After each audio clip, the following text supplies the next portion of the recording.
Hello, everyone. This is a continuation of the expose of the CIA's cover-up and abuse of secrecy, much of which will be coming out in my book, Twilight of the Shadow Government, which will be released on October the 1st. I've received my first threat from the CIA about that, and I expected that. I knew that was coming, but the American people need to know this information.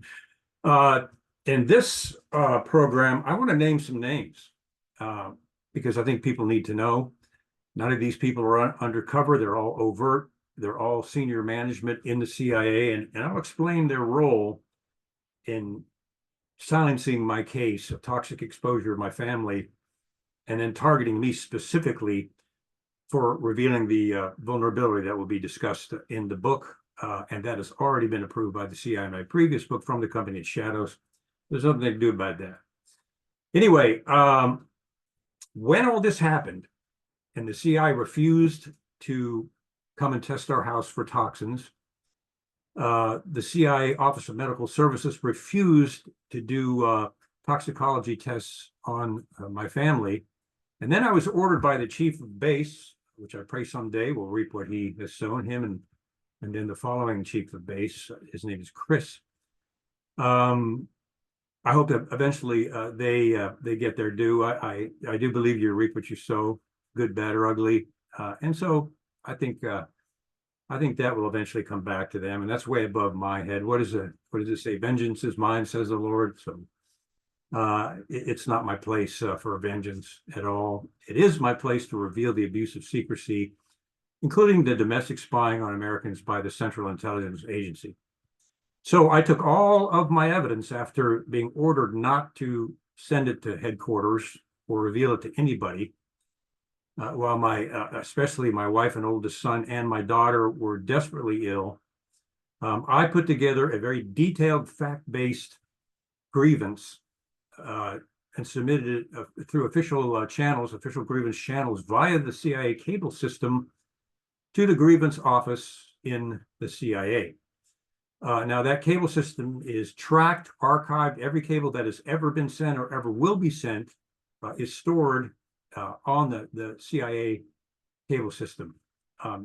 It's always been that way. It's required by law that those cables be kept. So I sent my detailed grievance, waited a couple of weeks, didn't hear a thing back from anyone. And at that point, after I'd been told by a couple of friends that people had been going through my boxes in my office on this base, I already knew that something was going on.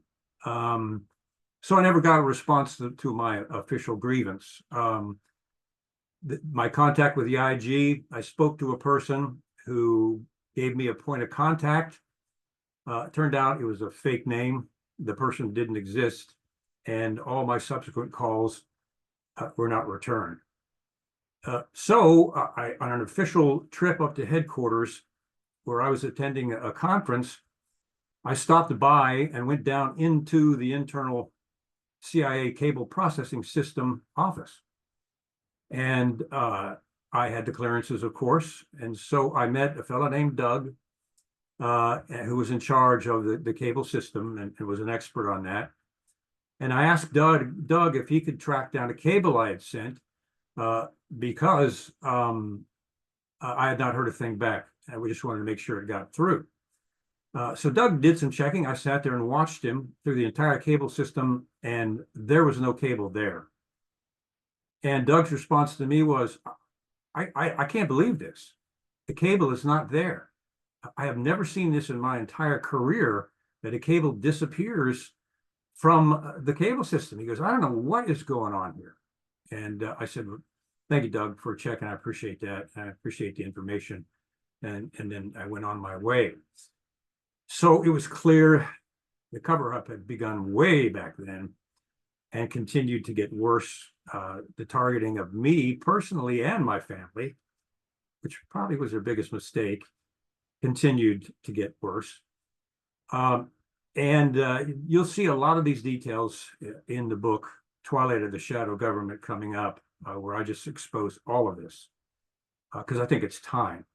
And I expose a lot of other criminal activities by the CIA, because I think it is time to do that. So I was hired by a major Beltway bandit CIA contractor to be a program manager for a big overseas operation because of my qualifications. I managed the anti-terrorism assistance program for foreign police, teaching them and anti-terrorism procedures and providing them with the equipment that they needed. I managed the protective detail of Karzai in Afghanistan, who essentially was taking millions of US dollars or carrying around in a bag and giving it to warlords. Another successful CIA program. Anyway, the guys on his detail that I managed were outstanding. Every single one of them, outstanding men at the top of their game. So I was doing that, and this company had a big offsite. I'd received an award for winning this contract for this overseas anti-terrorism police training program. And at this program manager's offsite in Arizona, I was sitting at a table all by myself, and over walks a fellow I used to work for, and turns out he had retired and was now working for this company. Excuse me. His name was Larry, and I can't go any farther than that because there's something called the Covert Identities Protection Act, which if someone reveals the identity of a covert agent, they can literally be charged with espionage. That's what they did to John Kiriakou, who mistakenly passed a name on that was already in the public domain. And the CIA, as it does, weaponized what was created to protect our cover officers, including me when I was out there. They turned that into a weapon and charged John Kiriakou for making a mistake because he had revealed the CIA torture program. So what the CIA does is take these statutes, which were created to protect legitimate sources and methods, secret troop movements and other things that are extremely important, are designed to protect agents covert overseas from being identified and eventually killed. Excuse me. It's allergy time here, somewhere deep in the southeastern United States. And all these laws were created for good reasons, but the CIA weaponizes them routinely to silence dissent and whistleblowers. They use them as a weapon, as they do the CIA secrecy agreement or non-disclosure agreement, where they can black out anything that a former CIA officer writes with no reason whatsoever in the darkness of the bowels of CIA, up in the upper levels of CIA management, black that information out with no accountability, and even turn unclassified information and then into classified, call it classified, and they go after the author. It's dark, it's despicable, it's unconstitutional. So I did some checking, and as Larry sat down with me at the table at this program manager offsite, he said, "Kevin, I want to talk to you." I said, yeah, Larry. He goes, "I just want to apologize for what the IG did to you." He was a senior member of the IG during the time that I filed my grievance and my case came out. He said, "At the IG, we were ordered to silence and destroy you.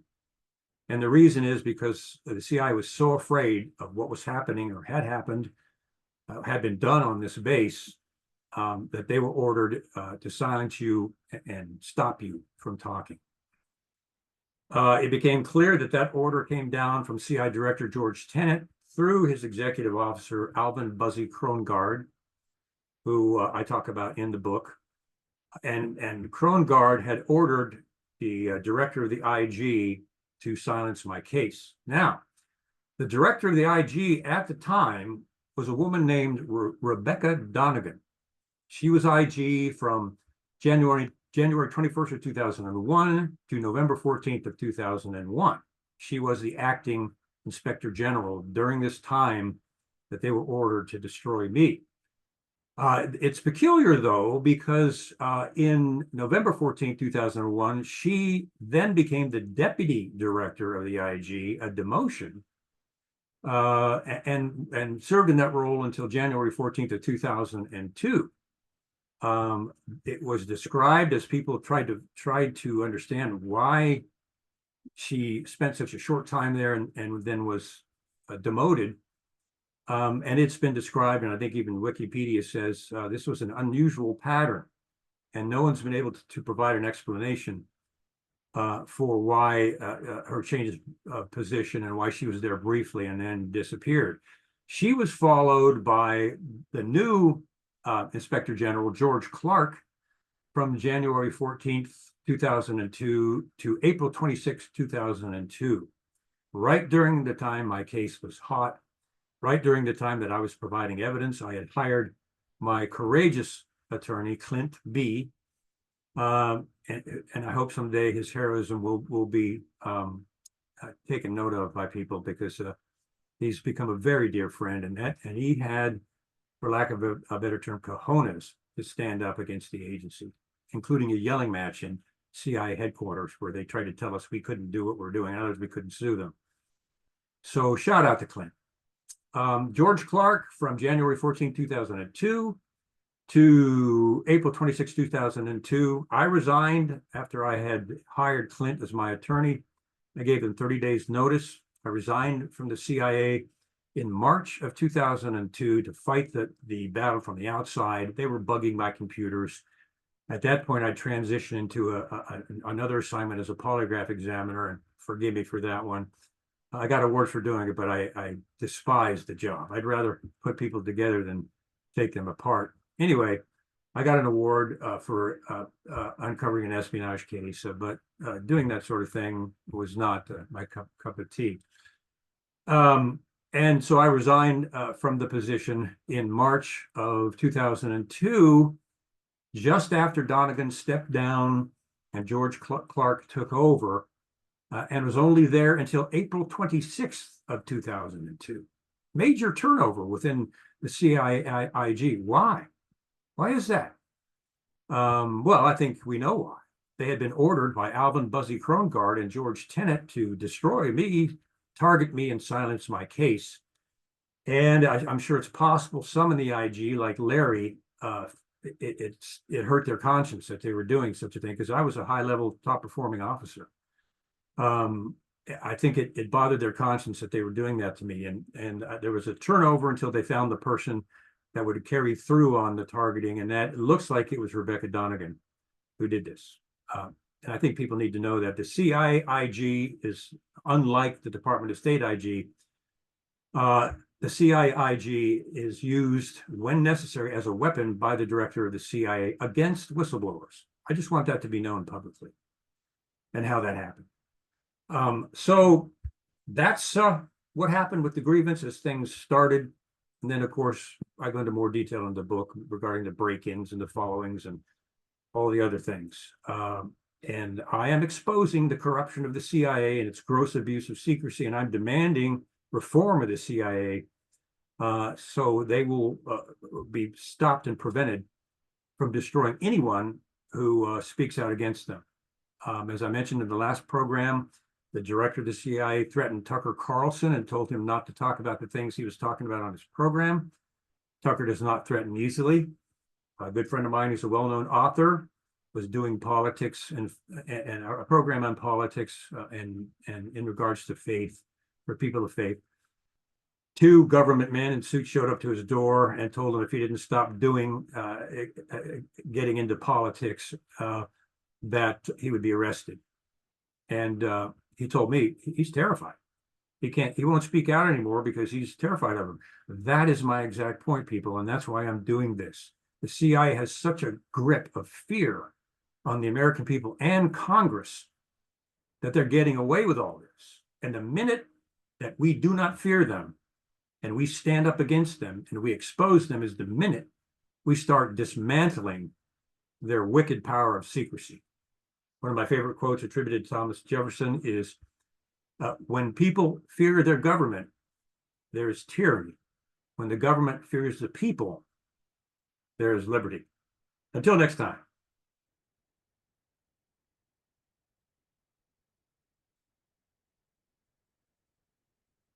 Sorry, I'm producing this. I'm a lone producer, so bear with me. Love you guys. See you next time.